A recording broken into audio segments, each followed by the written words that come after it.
नमस्कार, JM news मध्ये आपले सहर्ष स्वागत। आपण पाहत आहात जेएम न्यूज। जाणूया आजच्या ठळक घडामोडी। मतचोर बीजेपी सरकारचा धिक्कार असो। मतचोर बीजेपी सरकारचा धिक्कार असो। भारतीय जनता पार्टीचा धिक्कार असो। भारतीय जनता पार्टीचा धिक्कार असो। मतदान चोरी करणाऱ्या सरकारचा धिक्कार असो। मतदान चोरी करणाऱ्या बीजेपी सरकारचा धिक्कार असो। धिक्कार असो।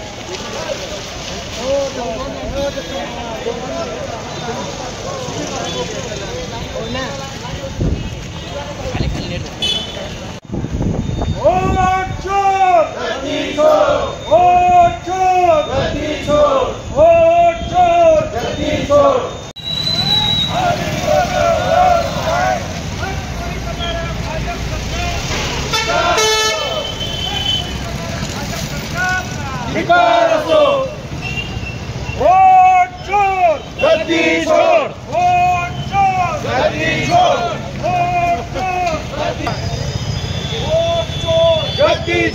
वोट चोर गद्दी छोड़। वोट चोर गद्दी छोड़। बीजेपी सरकारचा धिक्कार असो। बीजेपी सरकारचा धिक्कार असो। धिक्कार असो। धिक्कार असो। धिक्कार असो। बीजेपी सरकारचा धिक्कार असो। वोट चोर गद्दी छोड़। वोट चोर गद्दी छोड़। वोट चोर करणाऱ्या बीजेपी सरकारचा धिक्कार असो। वोट चोर गद्दी छोड़। वोट चोर गद्दी छोड़। अरे वोट चोर। जतमध्ये मशाल मोर्चा काढलेला आहे। खरं तर मत चोरी कशा पद्धतीने होते हे आपण टीव्हीच्या माध्यमातून, फेसबुकच्या माध्यमातून, व्हॉट्सअपच्या माध्यमातून बघत आहात। वास्तविकता बघायला गेलं तर एका माणसाला एका मताचा अधिकार असताना संविधानप्रमाणे डॉक्टर बाबासाहेब आंबेडकरांनी ज्या वेळेला आपल्याला 21 वर्ष पूर्ण होतात त्यावेळेला एका मताचा अधिकार दिलेला आहे। पण त्या मताचा अधिकार सद्यस्थितीत हे बीजेपी सरकार मोडून काढण्यासाठी प्रयत्न करत आहे। आता भारत देशामध्ये राहुल गांधी साहेबांनी ज्या पद्धतीनं आवाज उठवलेला आहे त्याच पद्धतीनं आपल्या प्रत्येक माणसाने जागरूक होणं काळाची गरज आहे। मत हे मीठ मिरची नसून आपल्या आईच्या दुधाची किंमत असल्यासारखी आहे। त्यामुळं जास्तीत जास्त लोकांनी यात सहभाग व्हावा एवढी मी विनंती करतो आणि या ठिकाणी थांबतो। जय भीम, जय भारत। मोर्चाला काँग्रेसचे जिल्हाध्यक्ष आमचे नेते आदरणीय आमदार विक्रमसिंहदादा सावंत, तालुकाध्यक्ष भाऊसाहेब तथा पुढं आणि आपण सर्वजणच उपस्थित झालेला। खऱ्या अर्थानं भारतामध्ये एक क्रांतीचं पाऊल राहुल गांधीच्या नेतृत्वाखाली इंडिया आघाडीनं घेतलेलं आहे। आज कशा पद्धतीनं निवडणुका व्हाव्या, लोकशाही किती धोक्यात आहे हे सगळ्या जनतेला राहुल गांधींनी अतिशय चांगल्या पद्धतीनं प्रात्यक्षिक करून दाखवलं की भाजप सरकार निवडणूक आयोगाला बरोबर घेऊन कशा पद्धतीनं सत्ता स्थापन करते आणि किती लोकांच्या डोळ्यात धूळ फेकली जाते। जाती जाती तेढ निर्माण करायला त्यांना एक मॅजिक फिगर घेऊन ते सत्तेत येत आहे। आज जत तालुक्यामध्ये सुद्धा तसाच पद्धतीचा प्रकार होऊन येणारी विधानसभा निवडणूक झालेली आहे। अशा पद्धतीच्या निवडणुका मॅनेज करून हे लोक सत्तेत येत आहेत, जाती जाती तेढा निर्माण करत आहेत। लोकांनी जागरूक होणं गरजेचं आहे। मतदार यादी बघणं गरजेचं आहे। मतदार यादीत एका घरातली 70-70, 80-80 नावं जे 10 बाय 10 खोलीत 2-4 माणसं राहू शकत नाहीत अशा ठिकाणी 70-70 माणसांची नावं नोंदवली जातात। एकाच मतदाराचं 5-6 ठिकाणी 5-6 बूथवर मतदान असते। एका बूथवर मतदान तरी केलं असलं तरी 5-6 ठिकाणी सुद्धा त्याचं मतदान झालेलं असतं। अशा पद्धतीचे प्रकार आपल्या डोळ्यासमोर आलेले आहेत। आपण जागरूक होणं गरजेचं आहे आणि त्यामुळं विक्रमदादांच्या नेतृत्वाखाली आज स्वातंत्र्य दिनाच्या पूर्वी जशा पद्धतीनं आपल्याला स्वातंत्र्य मिळवण्यासाठी क्रांती घडवावी लागली, क्रांती करावी लागली आणि आझादी म्हणजे आपल्याला स्वातंत्र्य मिळवावं लागलं 15 ऑगस्टला, त्याच पद्धतीनं आज ही क्रांतीची ज्योत घेऊन काँग्रेस पक्षाचे सगळे कार्यकर्ते दादांच्या नेतृत्वाखाली इथं जमा झालेले आहेत। लोकांना सांगत आहे की लोकांना जागरूक व्हा, जागे व्हा। आपल्या मतांची चोरी केली जाते आणि चुकीच्या पद्धतीनं लोकशाही संपवण्याचं काम केलेलं आहे। अशा पद्धतीचं पाप या भाजप सरकारनं केलेलं आहे। त्यामुळे आम्ही त्यांचा निषेध करतो आणि त्यांनी अशा पद्धतीने सत्ता घेतलेली आहे की सत्ता सोडावी यासाठी आमचा सगळ्यांचा हा लढा आहे। लोकांनीही जागरूक होणं फार गरजेचं आहे. जाती जातीत तिढा निर्माण करून घेऊ नका. आपल्यात फक्त भांडणं लावण्याचं काम ही मंडळी करत आहेत. आज जत तालुक्यात सुद्धा मोठ्या प्रमाणात अशा पद्धतीचा प्रकार चालू आहे. ह्याही गोष्टीचा या आम्ही निषेध व्यक्त करतो आणि प्रशासनाला आमचा इशारा आहे की अशा पद्धतीची मत चोरी निवडणूक आयोगाने या पुढच्या काळात तर अजिबात करू नये. नक्कीच आम्ही सगळेजण जागरूक आहोत. या पुढच्या काळात सगळ्या कार्यकर्त्यांनी जागरूक राहिलं पाहिजे, जनतेने जागरूक राहिलं पाहिजे अशी मी या कार्यक्रमाच्या निमित्ताने विनंती करतो आणि भाजप सरकारचा निषेध व्यक्त करताना थांबतो. जय हिंद, जय महाराष्ट्र. मशाल मोर्चा आयोजित केलेला आहे. महत्वाचा मुद्दा आहे. जे देशातलं सरकार सत्तेत बसलेलं आहे, या सरकारनं मताचा घोळ करून ईव्हीएम घोटाळा करून कशा प्रकारे मतदानाची चोरी केली ते पूर्ण आपल्या देशाचे विरोधी पक्ष नेते खासदार राहुल गांधी या साहेबांनी सभागृहामध्ये अत्यंत परखडपणे आणि अत्यंत अभ्यासू असं सभागृहात मांडलं. त्यावेळी देशाच्या सभागृहातले मला वाटतंय असणाऱ्या खासदारापैकी 300-325 खासदार एकत्र आले आणि दिल्लीमध्ये मोर्चा काढला.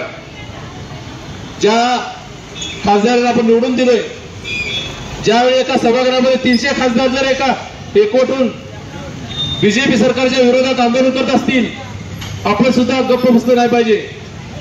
की मताची चोरी कशी केली हे सुद्धा राहुल गांधींनी पटवून दिलेलं आहे. ज्यावेळी मतदान झालं त्यावेळी 5:30च्या नंतरची आकडेवारी आणि त्याच्या पुढची आकडेवारी ही फार मोठी आकडेवारीमध्ये फरक आहे. बोगस मतदान केलं. काही ठिकाणी तर महिला मतदान करायला गेलं असताना त्यांचं मतदान झालंय म्हणून सांगितलं, त्या महिला न मतदान करता परत गेल्या, पण त्या ठिकाणी बोगस मतदान झालं. हे पूर्ण देशाला पटलेलं आहे आणि त्या ठिकाणी 300 खासदारांना सुद्धा पटलेलं आहे. त्यांनी आंदोलन केल्यानंतर आता देशभर आंदोलन व्हायला लागले की मतदान कसं चोरी केलं, कसे सत्तेवर बसले, त्या सरकारचा धिक्कार असावा म्हणून काँग्रेस पक्षाच्या वतीनं आज आंदोलन केलेलं आहे. की खरं तर या सरकारला मत चोरी करून जे सरकार सत्तेवर बसलं आहे त्यांनी स्वतःहून खुर्ची सोडावी, राजीनामा द्यावा, ही आमची पक्षाची मागणी आहे. आणि आपण सर्वांनी राहुल गांधीच्या पाठीशी ठाम राहून राहुल गांधीने जे जे प्रश्न मांडलेले आहेत ते प्रभावी मांडलेले आहेत आणि या ठिकाणी आपण मोर्चामध्ये आपण सर्व सहभागी झाला. आपल्या सर्वांना सुद्धा पटलं की बाबा चोरी करून आलेलं सरकार आहे, या सरकारचा आपण सर्व निषेध करूया, एवढंच सांगून मी थांबतो. आपल्या देशाचे काँग्रेस पक्षाचे आणि देशाचे विरोधी पक्षनेते सन्माननीय गांधी यांच्या मार्गदर्शनाखाली जे आज उद्या 15 ऑगस्ट आहे आणि 15 ऑगस्ट स्वातंत्र्य दिन आपण देशाचा साजरा करतोय आणि या पूर्वसंध्येला आज ज्या डॉक्टर बाबासाहेब आंबेडकरांनी संविधान लिहिलं, ज्या संविधानाच्या माध्यमातून सर्वसामान्य लोकांना त्याचा हक्क दिला जातो आणि त्या संविधानाच्या माध्यमातून आपल्या सर्व लोकांना, जाती धर्मातल्या सर्व लोकांना आज न्याय देण्याचा प्रयत्न त्या संविधानाच्या माध्यमातून केलेला आहे. आणि आज जे काही विधानसभेची निवडणूक झाली, ती निवडणूक होत असताना आपल्याला ज्या राहुल गांधींनी आपल्या सगळ्यांच्या समोर आणलं की कशा पद्धतीची मताची चोरी झाली आणि लोकशाही धोक्यात आणण्याचं काम या बीजेपी सरकारच्या माध्यमातून होते. आज लोकसभेला ज्या पद्धतीनं जे पंतप्रधान मोदी सरकार सांगत होतं की आम्ही या खेपेला 400 पार, पण 400 पार न जाता ते ठराविक म्हणजे यालाच येऊन थांबले आणि मग त्याचीच प्रचिती विधानसभेच्या निवडणुकीला सुद्धा आपल्याला महाराष्ट्रात आपल्याला अनुभवायला मिळते. आज जी काही महाराष्ट्रातली जी काही परिस्थिती, खरं तर लोकसभा आणि विधानसभेची निवडणुकीतलं अंतर साधारणतः 5 ते 7 महिन्याचं होतं. पण ते 5 ते 7 महिन्यात ज्या पद्धतीनं निवडणूक आयोगाला हाताशी धरून या बीजेपी सरकारनं या लोकशाहीवर घाता आणायचा प्रयत्न केला आणि त्या माध्यमातून हे आज महाराष्ट्रातलं सरकार आज सत्तेवर आलं. आणि सत्तेवर येत असताना या महाराष्ट्रातल्या सर्वसामान्य लोकांच्या अडीअडचणीकडे दुर्लक्ष करून, म्हणजे त्याचं मत डायव्हर्ट करून आज या पद्धतीनं ते सत्तेवर येणार आहे. सत्तेवर येऊन आज वेगवेगळ्या पद्धतीच्या वेगवेगळ्या जाती धर्मात तेढ निर्माण करण्याचं काम आज या भाजप सरकारच्या माध्यमातून आपल्याला बघायला मिळतंय. पण सगळ्यात केंद्रीय पद्धतीच्या ज्या काही सगळ्या केंद्रीय यंत्रणा आहे त्याचा सुद्धा वापर या ठिकाणी करण्यात आला. ईडी असू दे, सीबीआय असू दे, म्हणजे एकीकडं लोकशाही खऱ्या अर्थानं धोक्यात येते का, तर ते खरं राहुल गांधीनं प्रत्यक्षात या ठिकाणी आपल्या सगळ्यांना परवा दिवशी सगळ्यांना दाखवून दिलेलं आहे. आणि म्हणून आज स्वातंत्र्याच्या पूर्वसंध्येला आणखीन एकदा आपल्याला लोकशाही वाचवायच्या दृष्टिकोनातून आपल्याला हा लढा या सर्वसामान्य लोकांना परत एकदा जागृत करण्याचं काम या निमित्तानं राहुल गांधीच्या माध्यमातून, काँग्रेस पक्षाच्या माध्यमातून, इंडिया आघाडीच्या माध्यमातून होतंय. त्यामुळं या महाराष्ट्रात आलेल्या बीजेपी सरकारचा मी धिक्कार करतो आणि येणाऱ्या काळात ज्या काही निवडणुका होणार आहेत त्या निवडणुका लोकशाही पद्धतीनं संविधानाला खऱ्या अर्थानं ज्या संविधानानं आपल्याला मूलभूत हक्क दिले त्या हक्काच्या माध्यमातून ही लोकशाही जिवंत राहिली पाहिजे आणि त्या माध्यमातून येणारी ही निवडणूक झाली पाहिजे. लोकशाही जिवंत राहिली पाहिजे अशा पद्धतीचे या निमित्तानं, या मोर्चाच्या निमित्तानं आपल्या सगळ्यांना या ठिकाणी विनंती करतो. आणि उद्या होणाऱ्या स्वातंत्र्य दिनाच्या निमित्तानं तुम्हाला सगळ्यांना स्वातंत्र्याच्या शुभेच्छा या निमित्तानं देतो. पण खऱ्या अर्थानं ही जनचळवळ या निमित्तानं होणं गरजेचं आहे.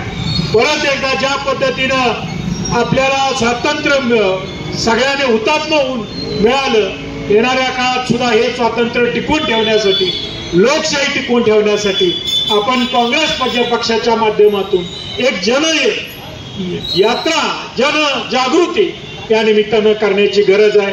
मी महाराष्ट्रातलं आलेलं हे बीजेपीचं सरकारचा धिक्कार, निषेध या निमित्तानं व्यक्त करतो आणि थांबतो. यूपी में अलग अलग वोटिंग होती है, बिहार में कभी और हो रही है, महीनों के लिए चलता है. And this is something that we were suspicious.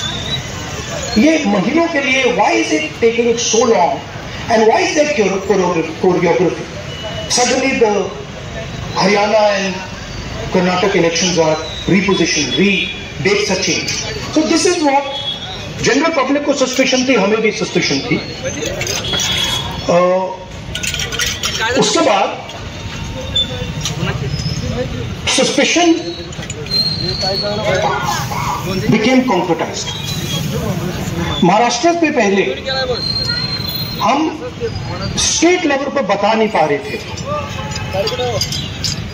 की इस सस्पेशन का कारण क्या है. वो आपल्या जेएम न्यूजला लाईक करा, शेअर करा आणि सबस्क्राईब करा.